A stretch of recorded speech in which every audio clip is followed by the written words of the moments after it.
Sur l'exploitation, nous engraissons l'ensemble des animaux, à l'exception de quelques veaux laitiers. On fait de l'engraissement de vaches, de taureaux et également de bœufs castrés. On a commencé l'engraissement sur l'exploitation il y a une bonne vingtaine d'années. Donc notre père avait déjà commencé, mais sur une partie du bétail.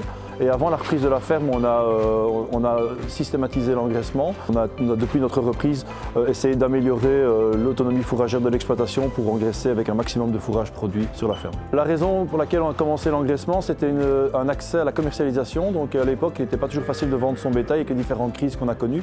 Et le fait d'arriver avec des animaux gras permettait de les vendre plus facilement que les animaux maigres qui pouvaient pendant certaines périodes quasiment ne pas trouver de débouché. La ration d'engraissement, on achète un tourteau complément qui représente 1,2 kg par 100 kg de poids vif qu'on ne produit pas nous-mêmes, mais tout le reste ce sont des fourrages grossiers de l'exploitation. Pour atteindre des performances en engraissement, tout d'abord il faut une alimentation de qualité. Donc les fourrages de l'exploitation sont analysés pour connaître leur composition.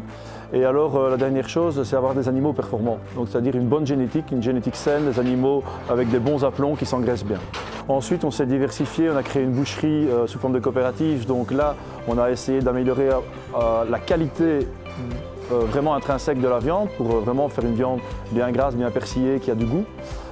Et ensuite, maintenant, on se questionne beaucoup sur la possibilité avec l'engraissement de développer d'autres races. Et donc, le Wagyu, par exemple, ne s'engraisse pas du tout comme une blanc-bleu. Et nos bœufs, principalement croisés laitiers ou montbéliards, ne s'engraissent pas du tout de la même manière que les deux autres races non plus. Pour les aspects économiques de l'engraissement, donc on a plusieurs paramètres qu'on suit. Donc, par exemple, les taureaux, j'essaye de faire des calculs du nombre de kilos pris par jour de vie. Donc, on sait qu'au-dessus d'1,1 kg par jour de vie, on est bon. Donc, pour être précis là-dedans, on prend des périmètres thoraciques à la naissance pour avoir le poids à la naissance le plus correct possible. L'autre élément auquel on fait attention parce qu'on place des animaux à la station de Sines, c'est l'efficacité alimentaire des animaux. Donc on peut observer, suivant certaines génétiques, des animaux qui sont plus efficaces que d'autres. Le dernier élément, c'est pouvoir, grâce à la boucherie, se rendre compte du produit fini et voir si on est dans le bon ou pas, parce que c'est pas tout d'avoir des performances, mais dans le cas où nous sommes diversifiés maintenant en vente directe, il faut aussi avoir une qualité.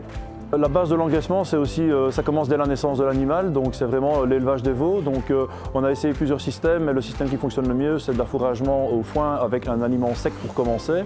On essaye d'avoir 7 litres de lait par jour en moyenne pour les veaux, sevrage vers 4 mois, donc vraiment quand l'animal arrive à bien valoriser les fourrages.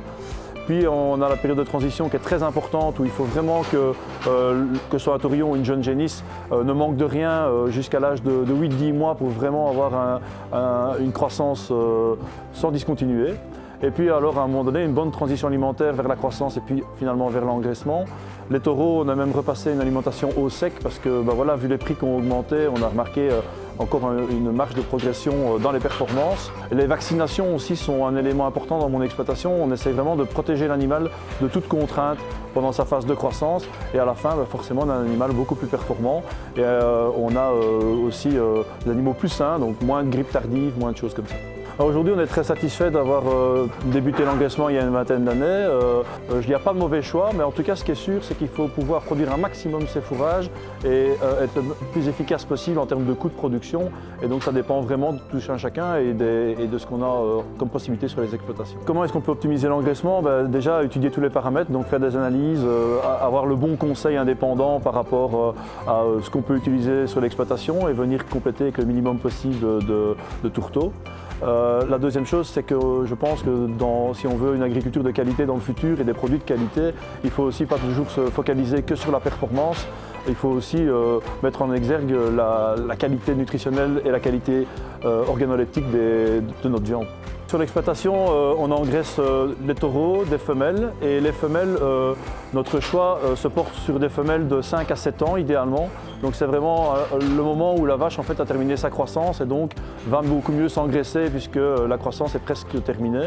Et bien sûr, après on essaye de ne pas les engraisser avant l'âge de 3 ans si c'est une femelle qui a un problème de reproduction pour quand même avoir un poids suffisant. Parce que les coûts fixes aujourd'hui sont très importants, notamment en termes d'abattage, de transport et autres.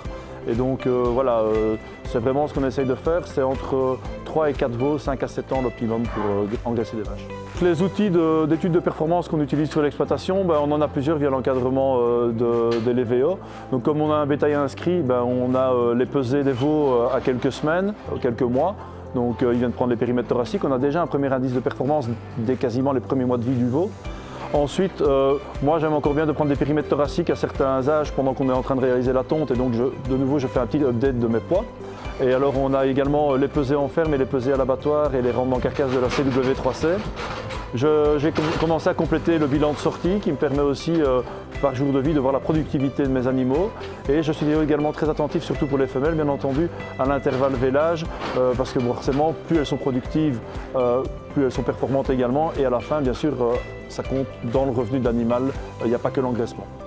La plus-value de l'engraissement dans mon exploitation, c'est clairement, grâce à notre coopérative, à notre boucherie, de pouvoir analyser le produit fini chaque semaine et de pouvoir en discuter avec mon boucher, voire même avec les clients ou les clients professionnels restaurateurs. Et donc ça, c'est vraiment l'aspect ludique, voir le but, le sens de ce qu'on fait tous les jours. Donc voilà, donc ça c'est vraiment très passionnant. Ça a donné du sens à mon métier, l'engraissement.